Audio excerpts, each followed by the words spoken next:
Hello students, welcome to the class. Vehicle on a leveled circular road. So vehicle is moving in a circular track. We have already seen and this one in the example of your centripetal force. When a vehicle is moving in a circular track, the frictional force will be acting between the road and the wheels of the vehicle. Then this frictional force will be pointing towards the center of this circular path. Okay, so this will act as the centripetal force. So the centripetal force is nothing but here frictional force between the wheels of the vehicle and the track.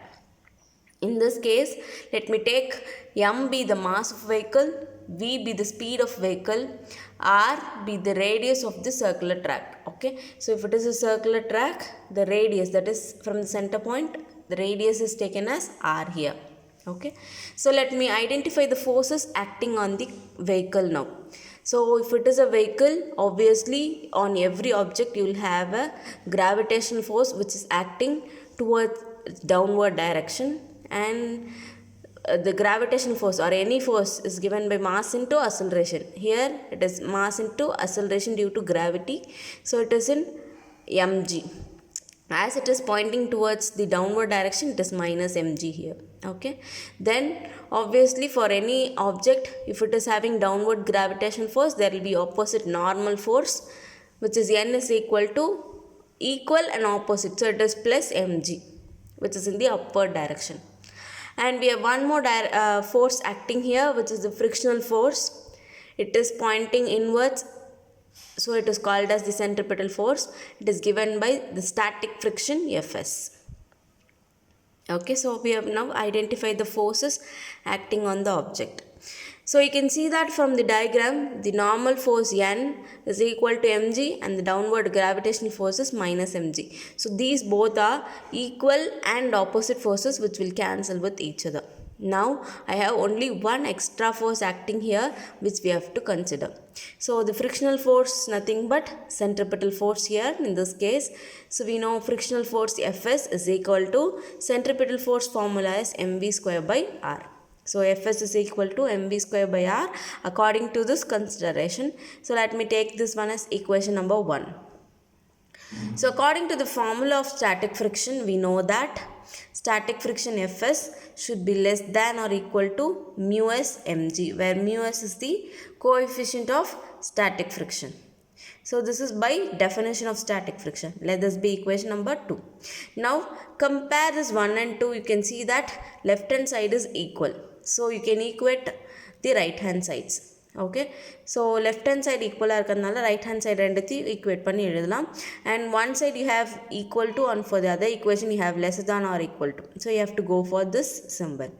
Then mv square by r less than or equal to mu s mg. So in this case you can see that m you have as common, so cancel it off, then it will become v square by r less than or equal to mu s g. Okay, so now I am going to bring this g to the other side. It will be becoming v square by rg. See, you have lesser direction should be with the v square by r, so it is lesser. Okay, v square is lesser than mu s. Okay, or else you can say this one as mu s is greater than v square by r. So it is written, I have just changed this direction and I have written as mu s is greater than or equal to v square by r g. I brought this g to the other side. Okay, so it is mu s greater than or equal to v square by r g. So I can rewrite this equation like this also. Bring this rg to the other side. It will become mu s into rg greater than or equal to v square.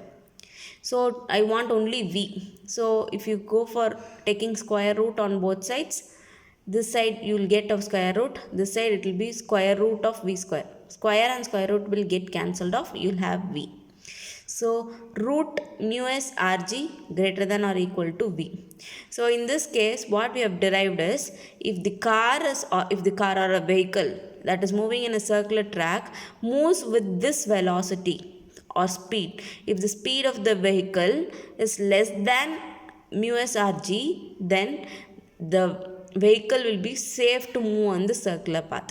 If this velocity is increased, if the velocity is lesser than this part, it will be safe to ride in the vehicle on the circular track. Suppose if the speed of the vehicle get increased than this, if you go with this speed larger than this value, then the car will skid. That is, you cannot go with a proper way, it will skid towards the road. Okay, so that is what is given here. So this is very important.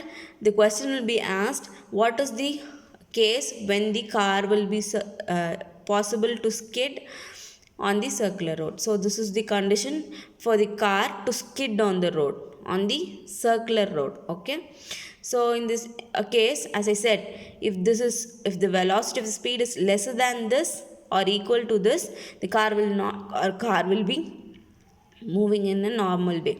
If suppose this velocity is greater than this thing, then it will skid. Okay, so I have just rewritten this equation like this. So mv square by r, if it is lesser than mu s mg, it will be safe. Suppose if it is greater than mu s mg, it will skid. Okay, you can also again go for the cancellation, and you can also rewrite this equation like this. So if it is mu s is greater than v square r by rg, it is safe. Then if you change this and write, that is mu s is less than v square by rg, then it will skid.